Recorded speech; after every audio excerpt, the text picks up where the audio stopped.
So as I said, today's class will be a little bit sad, or very sad. We're reading about what I'm calling two tragic endings. One is a tragic death, and the other is in many ways a tragic life. So let's just read it and let the text speak to us and see what wisdom we can glean. So the first is the Midrash from the book of Mishlei, that's Proverbs. Chapter 31 is the final chapter in the book of Proverbs. It is the chapter of Eshet Chayil, a woman of valor who can find. And that made its way into our Friday night customs. A woman, or here it's translated, a valiant woman who can find.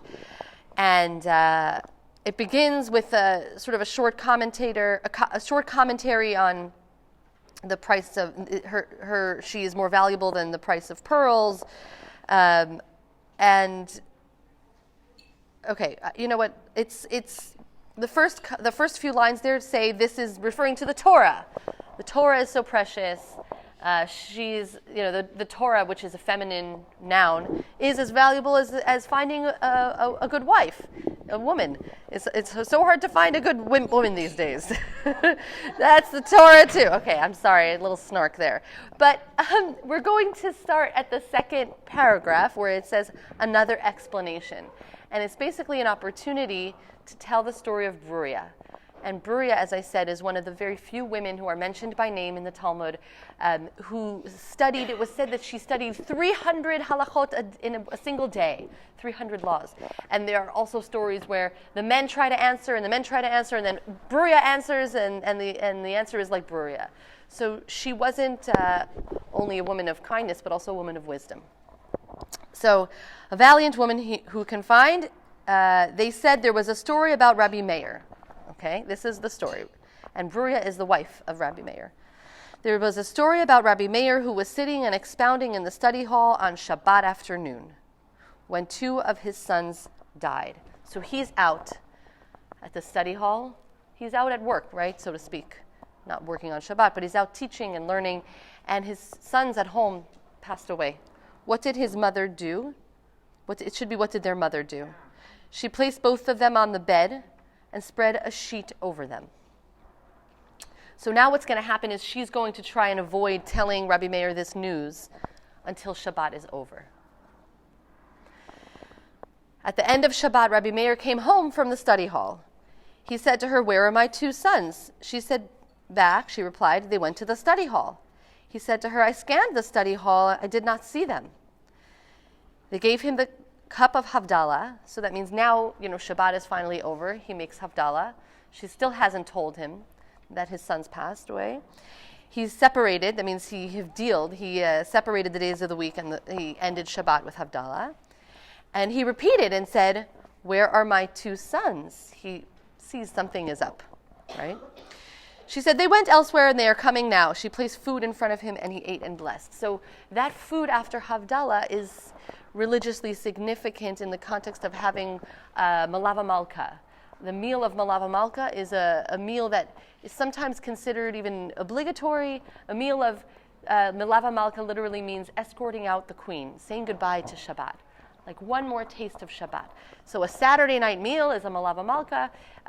In common parlance, in the religious community, it now becomes, means it's a party, a celebration, a festive meal. A Malava Malka could be with music, with dancing. So it's another taste of Shabbat. So she doesn't want to tell him on Shabbat.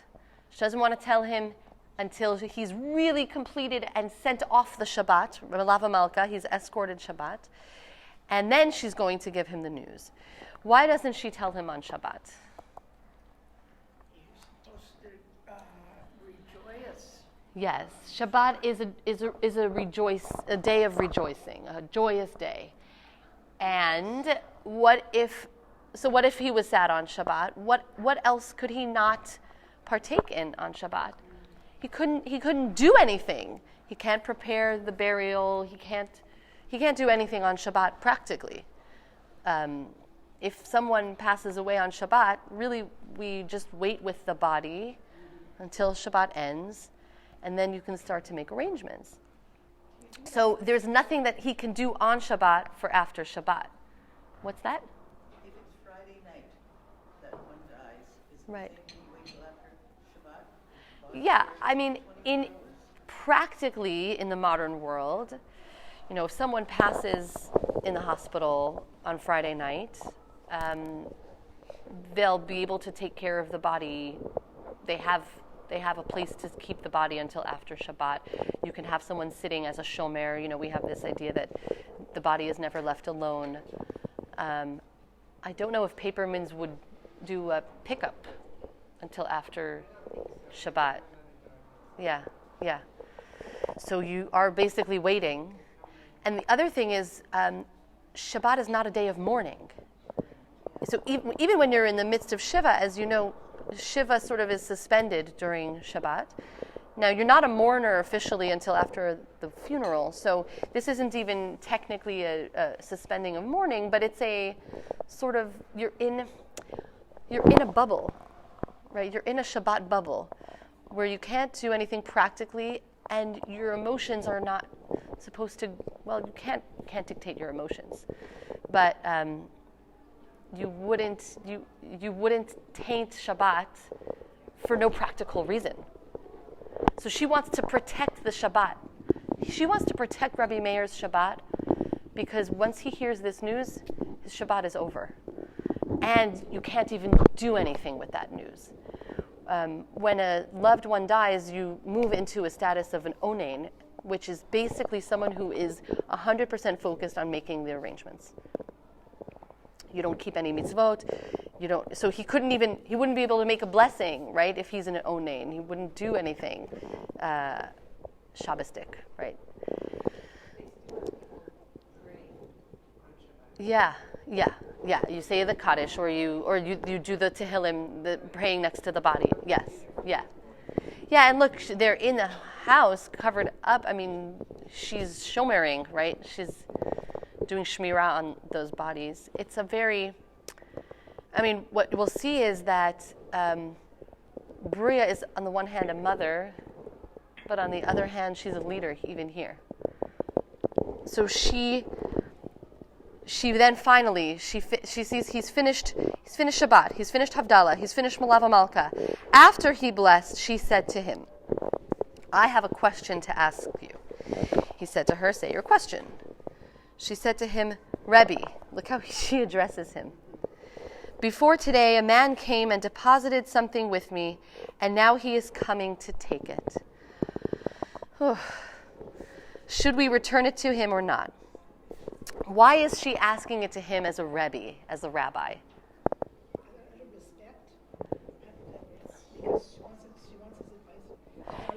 She values his advice, but she's asking him to answer it in a certain mindset also. Like if you're the rabbi and someone's coming to ask you this question, how would you answer it? Now, before making it personal, she's making it professional. He said, my daughter, one who has a deposit with him, must return it to its owner.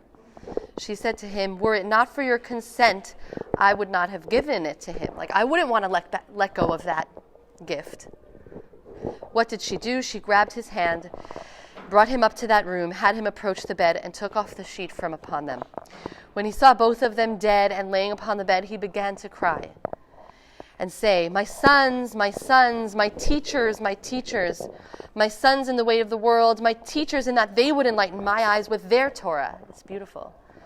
At that time, she said to Rabbi Meir, Rebbe, is this not what I told you? Do I not need to return the deposit to its owner? He said, Hashem lakach, Hashem natan, Hashem lakach, right? The Lord has given, the Lord has taken, blessed be the name of the Lord. And it's from the book of Job, right, of course. And Rabbi Hanina said, with this thing she consoled him, and his mind became composed. And this is why it says, Eshet Chayil Mi'imsa. How rare is this? So she has become his teacher. She has framed their loss by saying, God gave us these two gifts on loan, and God has come to take them back. And at least the narrator voice says that she consoled him. that was actually a way to frame it that he could handle it. Also, now he's a bereaved father. What does it do to put him in the rabbi mindset first?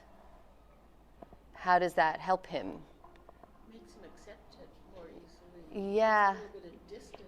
Yeah, it gives him distance to accept it.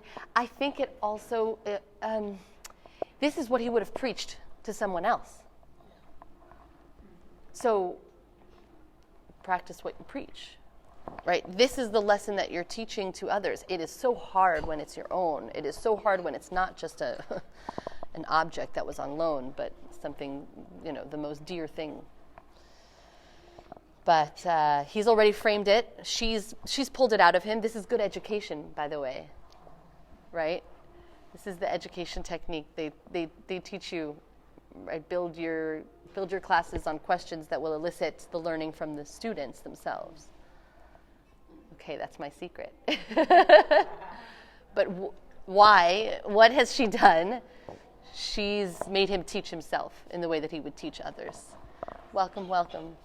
You wanted to say something? She's also strengthening herself by distancing and putting on a level of the same person, not fully personal. But She's distancing herself too. Yeah. Yeah, actually they're both professionals, right? But she's the role of the teacher in the relationship between the two of them. Isn't that great? Do you have a handout? Are there extra ones floating around? Yeah, you want to pass it down.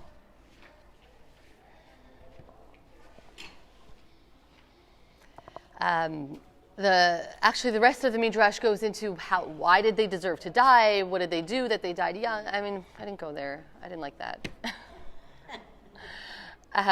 But I'm more focused on her response to this tragedy and her role in the relationship with her husband. And we don't see her as a mother, we see her as a teacher. And she encourages her husband to take on that role too. Don't you think that's part of the humanity of her, though, and her concern, just emotion? Maybe it's part of her humanity. Husband, that she would take this approach? And maybe it's easier for her that way. Have you ever seen, I don't know, if someone who has a personal loss or a personal issue, if you're a therapist encountering suffering every day or challenges every day, when it's your own, you'll use those tools. You may not be as good. I mean, it's harder, right? It's almost impossible. Somehow we're better with other people's lives, right? did she have any other children? We don't know if she had other children. This is what we have. We don't know. There are other stories. I mean, we could do a class about Bruria. It says, oh, interesting. 2 of his sons, Shnei Banav. I have to look at the Hebrew if it's an accurate. That's good. Thank you. I didn't bring the Hebrew here. Does it say Shnei Banav, his 2 sons, or does it say Shnayim Mi Banav, 2 of his sons? I can look. It's hard here. You know what? I feel like I'm going to look it up right now. First paragraph, it says, further than pearls. I always thought the Hebrew word for pearls was margalit. Yeah, and I've also seen this translated as rubies. So I don't know that it's the only translation. Right, more dear than rubies. I'm going to just find, sorry.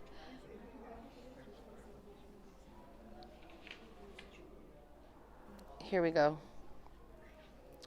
I'm going to open it up in the Hebrew and I'll tell you. It's the end of, sorry. Oh. Eshet Chayil. Here it is. So it just says in Hebrew, Metu Shnei Banav. His 2 sons died. So this is not a good translation. It's not such an accurate translation.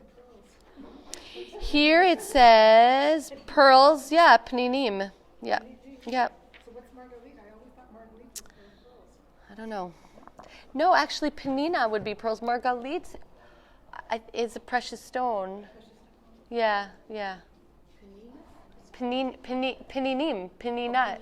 Penina is a pearl. Peninim. Yeah. And the Hebrew here is peninim. As far as I know, that's pearls. All right, I'm ready to leave this story. Set it aside. Any other thoughts, comments? Okay. So, Rabbi Eliezer, our friend Rabbi Eliezer, he's been cast away. Excommunication means that not only are people not speaking to him, but they won't even come within Arba Amot, four cubits. That's his personal space. So, he was. What's that? He's excommunicated. Yes, that's the technical rule about excommunication. So when Rabbi Eliezer took ill, somehow now they know he's on his deathbed, so they're kind of loosening up. They're going to visit him. But I imagine they go to visit him and stay at a distance. Do we know what he did or why? This was the story where he was insisting on his opinion, and the majority of the rabbis disagreed, and he brought all these miracles to prove and to prove and to prove, and he wouldn't let up, and they basically excommunicated him because of the threat of someone who wouldn't. There's the principle of the Torah principle, Acharei Rabim Lahatod, we go according to the majority opinion. And that's the principle upon which Jewish law could exist. Because otherwise we're going to have half the community practicing this way, the other half community practicing that way. Like all Rabbi Eliezer's people become a sect, right? You could follow it to its logical conclusion, and that's why it's a threat to the very fabric of Jewish practice. So what are they going to do? Excommunicate. I'm not saying it was the right thing, but it was the coping mechanism that they had. So we don't do this anymore. The Beit Din could excommunicate. So it's the same story as Spinoza, because he was excommunicated. Right. Yes, he was a threat. Spinoza. Yes. Sounds like we did. So they didn't. What's interesting is that they didn't excommunicate Jesus. No, For sure. because Jesus was a Jew. But well, He wasn't. Spinoza- No, you're right. I'm saying he wasn't. Jesus wasn't preaching Christianity. That's why. No, but he was preaching what they didn't want him. He was Yeah. preaching But he wasn't really. I mean, this is a little bit of this history. Like Jesus wasn't the one who started Christianity. It was, and it was Paul. Okay. I don't know how we got from Rabbi Eliezer to Jesus, but there we are. Rabbi Eliezer took ill. Okay, when Rabbi Eliezer took ill, Rabbi Akiva and his colleagues came to visit him. This is one of his star students. He was sitting on his bed, canopied bed, and they were sitting in his parlor. So that's the distance. And the translator says they did not know if he would be able to receive them due to his illness. Like maybe they were at an extra distance because they weren't sure if they could enter, if he was in any shape to receive visitors. And that day was Erev Shabbat, was Shabbat Eve. Rabbi Eliezer's son Hyrcanus entered to remove his phylacteries. I think this came up previously. Phylacteries were not worn on Shabbat, but they were worn every day of the week, all the time. People used to wear their tefillin, not just for prayer, but all day. And this came up with the death of, the death of Rabbi Yehuda Hanasi, where the maidservant was constantly removing his phylacteries so he could go use the restroom and then come back and put them back on. Because you would wear them every day, all day. Eventually got reduced to only during prayer times. So, Erev Shabbat, you take off your tefillin for Shabbat. His father berated him, and he left reprimanded.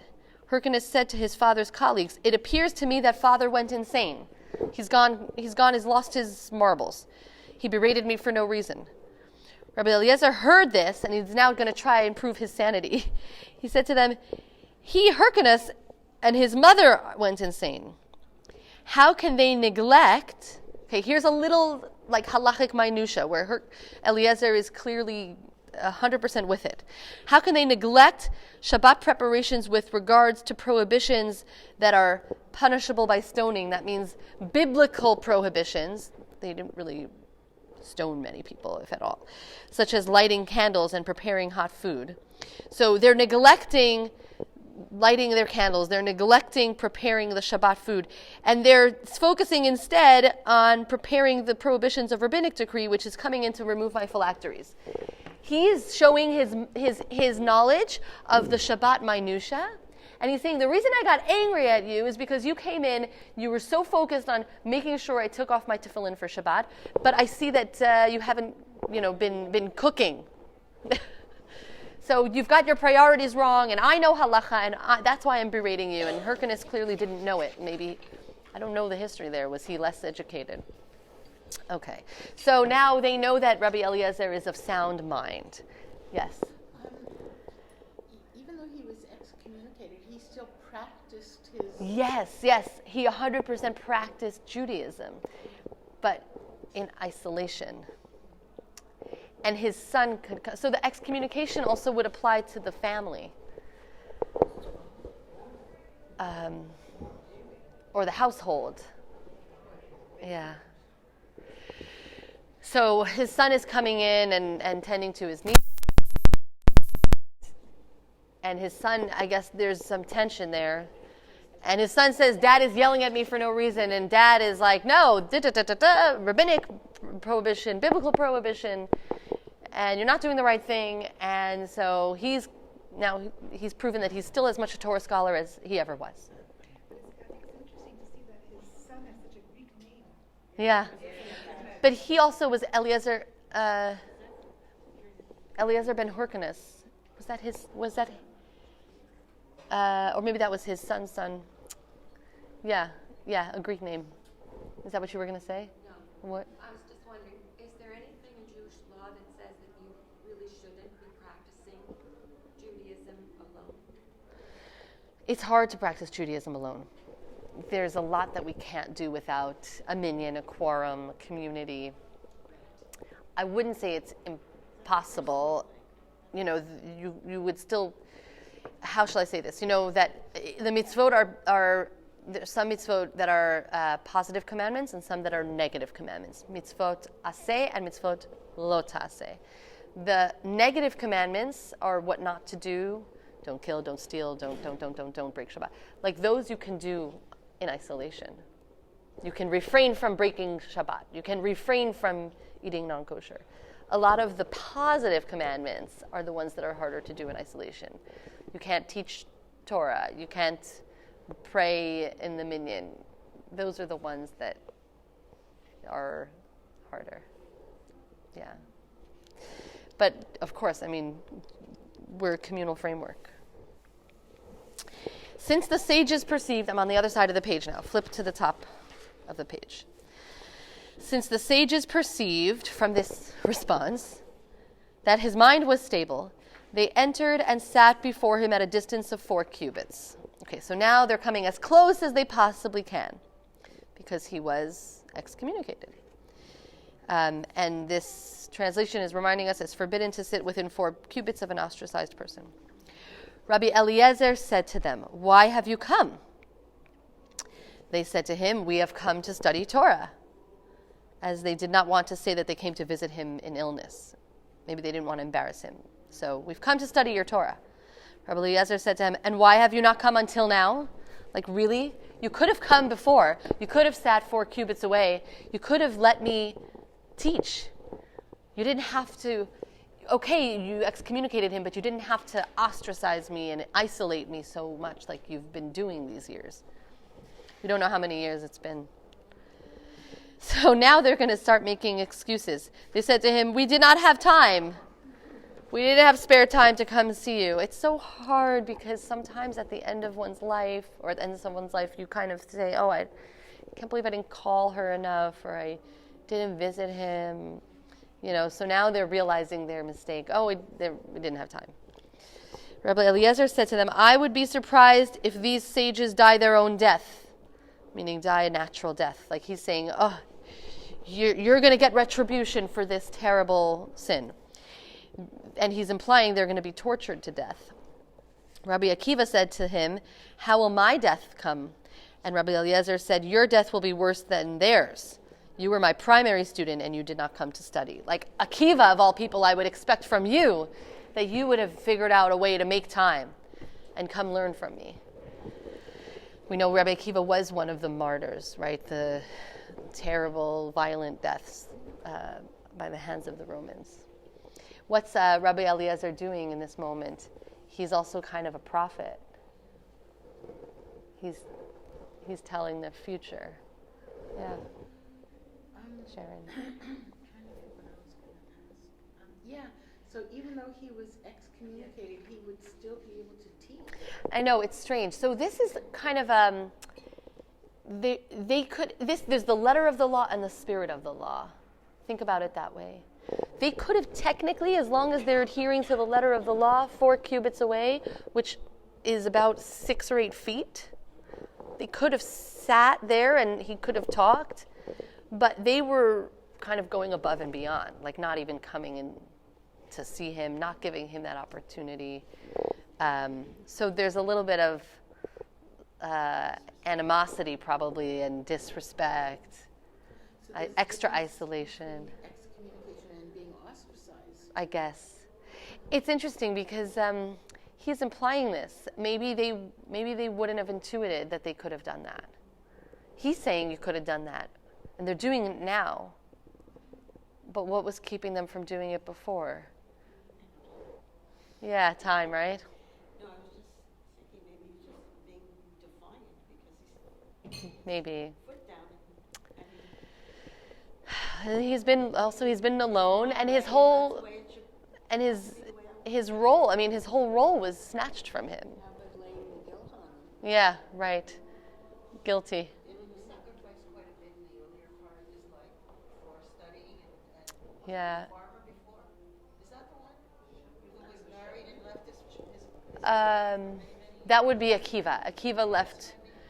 But Rabbi Eliezer, who is sick now, I don't know that we know his early story. But Rabbi Akiva was his student.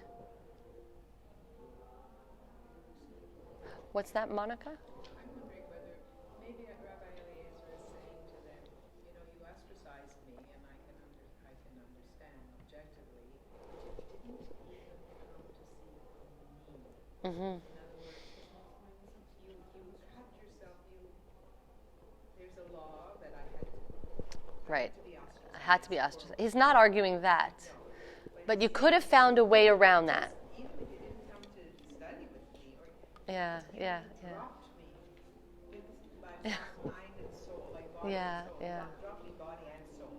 Yeah. You had to drop me body because that was decreed. You neglected me in my core, my essence. And now it's like, and now he's on his deathbed and he's talking about their deaths. Your deaths are going to be worse than mine. Oh. Okay, let's read a little bit more. Who can blame him? So here's the tragic part. Listen to this. Rabbi Eliezer raised his 2 arms and placed them on his heart and said, "Woe to you, my 2 arms, as they are like 2 Torah scrolls that are now being rolled up and will never be opened again. I have learned much Torah, and I have taught much Torah. I have learned much Torah, and I have not taken away from my teachers," meaning I haven't even gotten enough from my teachers, even like a dog lapping from the sea. What an image. I took as much as I could from my teachers, but it was still like a drop in the bucket, like a dog taking a drink from an entire ocean. I have taught much Torah, and my students have taken away from me only the tiny amount that a paintbrush removes from a tube of paint. It's like I haven't done enough. I haven't learned enough. I haven't taught enough. You could feel this way even without his being ostracized. But the feeling of I still have so much to give and still had so much to learn. And my arms are like 2 Torah scrolls being rolled up. This, like he is the Torah, right? And he's embodying that Torah scroll. Moreover, I can teach 300 halachot, with regard to a snow white leprous mark. That's one kind of the leper, like these are intricate halachot. But no person has ever asked me anything about them. Like I have so much more to teach. He couldn't find a student who could even fully understand him. Okay. Moreover, I can teach 300 halachot, and some say Rabbi Eliezer said 3,000 halachot with regards to the planting of cucumbers by sorcery, and no person ever asked me about them besides Akiva ben Yosef.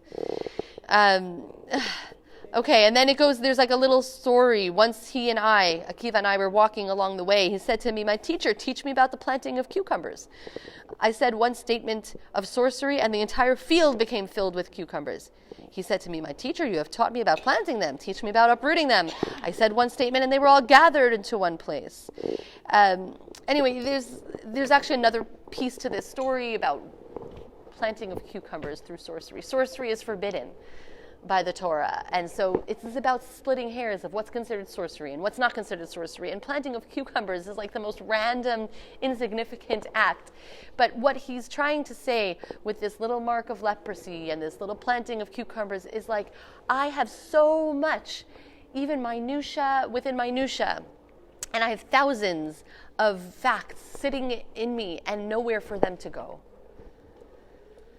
Couldn't it be that they didn't want to go learn with him because of the way he conducted himself? Maybe he ruined. Insisting on his way only? He was. Oh, interesting. He had so much to give, but he didn't know how to communicate effectively. He was he was set in his ways. That's what we learned before about him. So you can, I think sometimes of academics who have so much knowledge, but not always, this is going to sound terrible, but not always the gift of communication, right? And not every smart person is a teacher. And he had so much bottled up inside him and didn't know how to effectively give it over. And that's a tragedy. Yeah. So I'm just thinking planting of cucumbers sounds so strange in this context. But I'm just wondering if it's meaning the miracle of the spirituality, the miracle of growth. And this image of the cucumbers being everywhere and then the cucumbers being held back in, I'm thinking about, the cucumbers are like a typical crop. Think about that biblically. They talked about the cucumbers we loved from Egypt when we missed Egypt. We missed the cucumbers and the watermelons or something like that. I have to go back and look.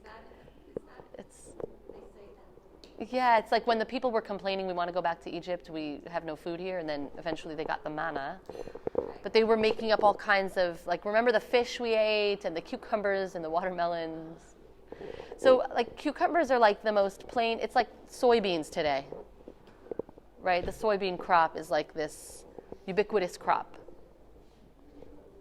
So I didn't see some specific significance to cucumbers, but the analogy of the planting and the then bringing back in, maybe. And sorcery also is not something that's so relevant every day, like who's doing sorcery and what you can't do or you can do.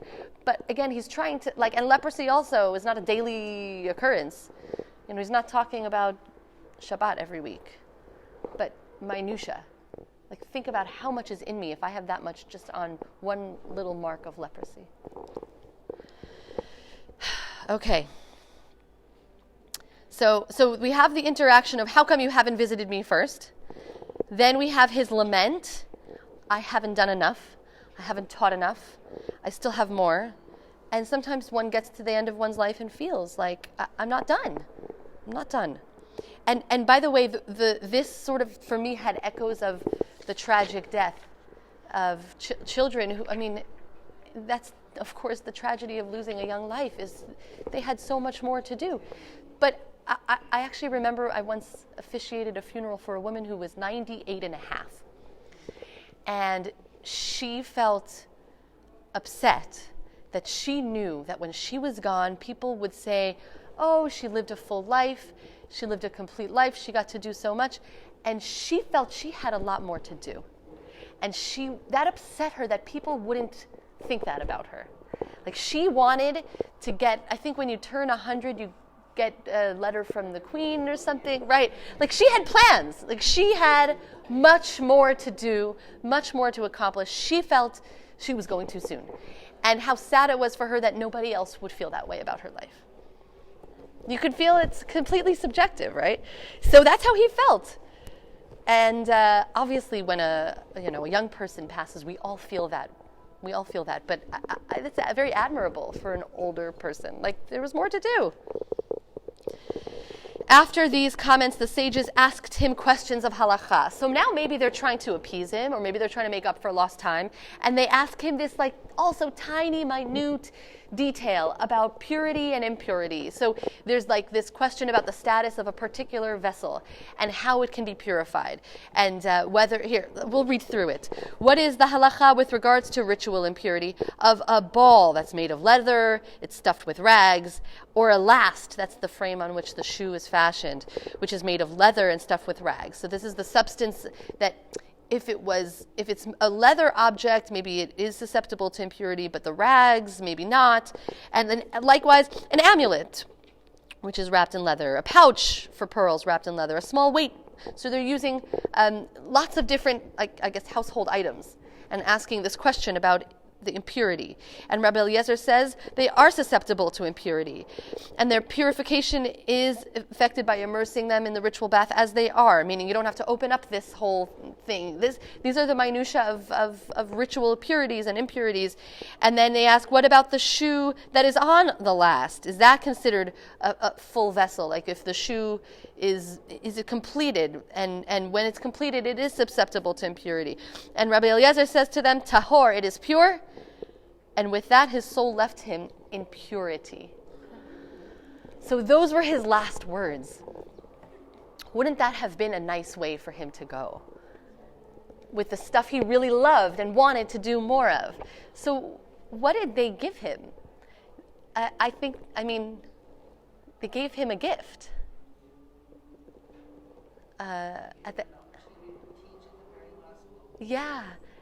They gave him a chance one more time to be himself.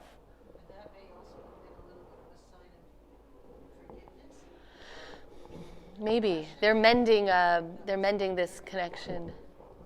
What did you want to add, Terry? Yeah, when someone, I think about like an artist or like someone who spends their whole life immersed in something, like that's the way you want to go also. And he hadn't been doing that for so long. Yeah, and he wasn't alone at the end. And what do you think of this purity thing? He's teaching about purity. How can a thing be impure? Yeah, okay, so this is a whole body of law that was relevant only in the time of the temple, where there was concern for the purity status of an object or the purity status of a person. If someone, for example, was, in a cemetery, they became impure, so they couldn't go to the temple. Or if an object was impure, it would, if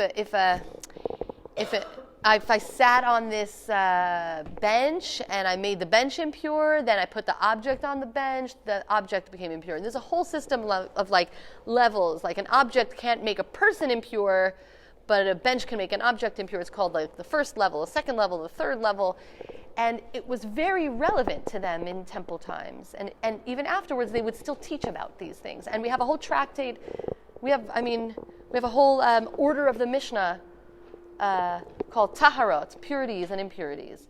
And when you read this, it's this level of minutia. So an object can only become impure. It can't become impure when it's being manufactured. It's not yet a completed object.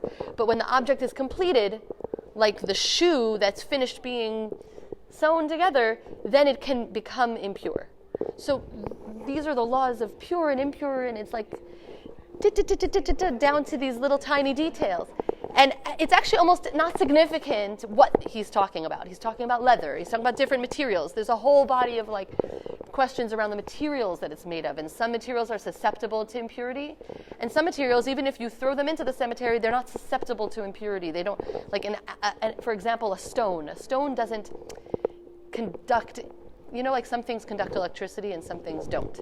I always describe it that way. Like different materials had different laws. So leather, I don't know if that's interesting. But metal is susceptible to impurities, and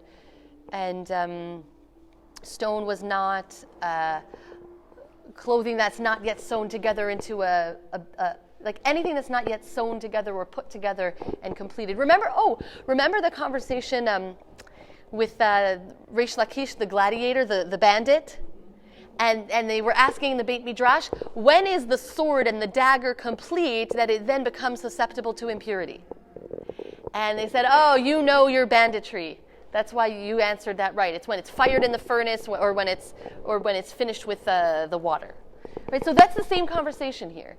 It's just the word purity, which was this technical, legal category, then he gets to own that at the end of his life. His soul left in purity.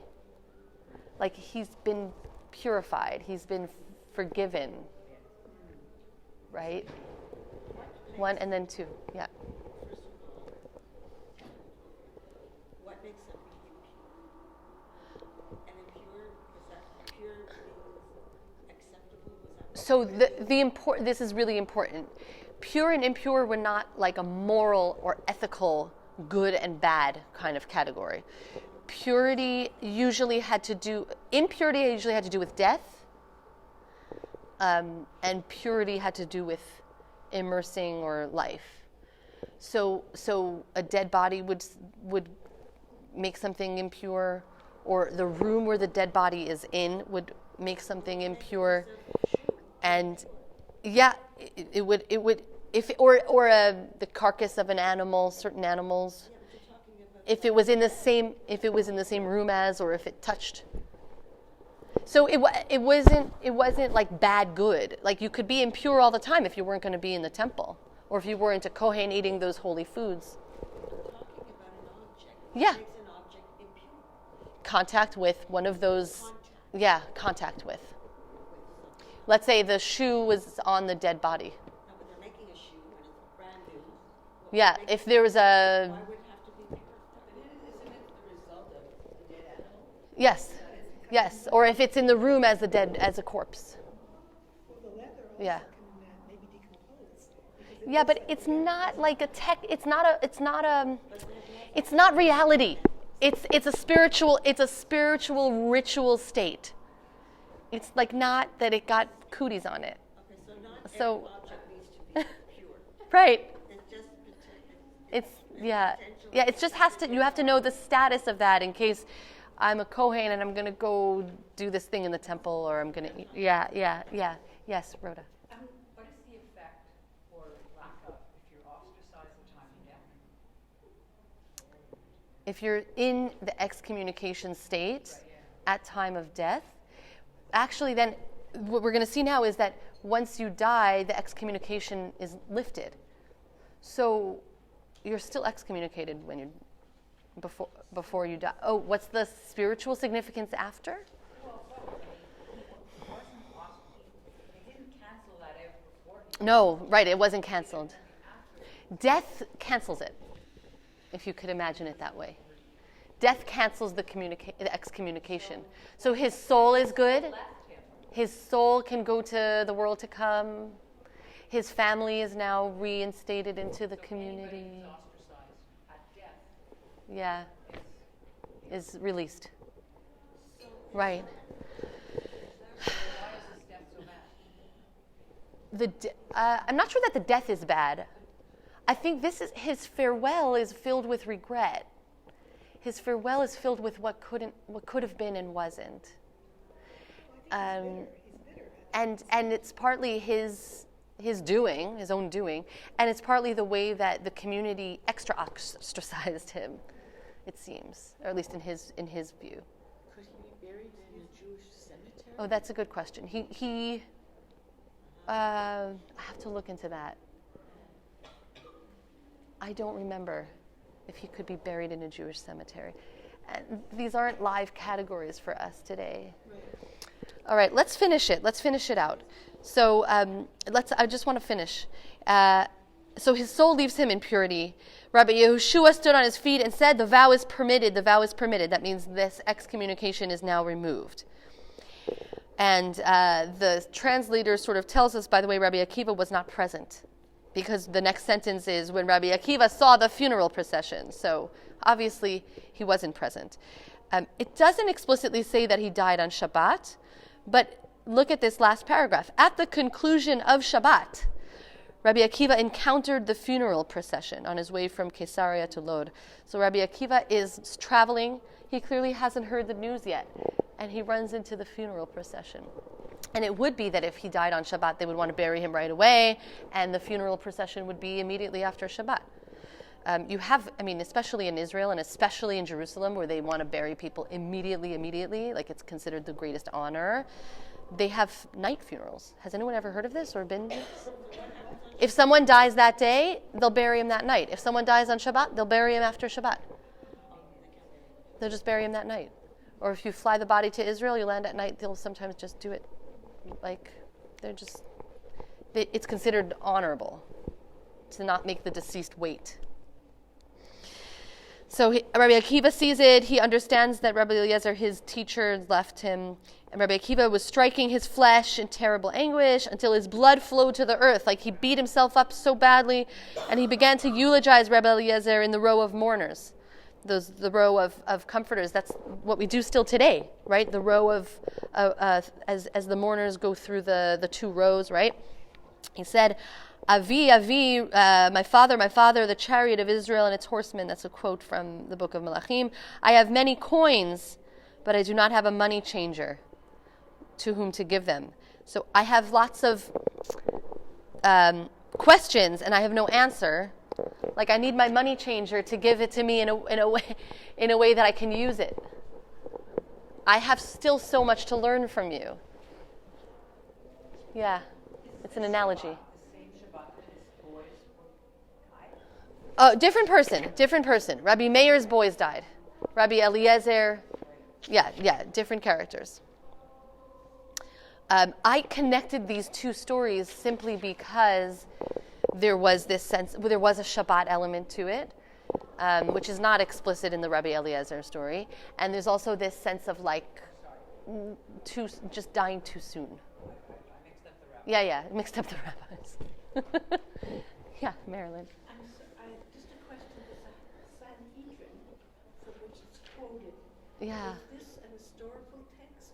Or is Oh, it's the Talmud. It's the Talmud, the Tractate Sanhedrin, and the Talmud often has legal writings and then stories, and then legal writings and then stories. And this is the very end of one of the chapters of Sanhedrin.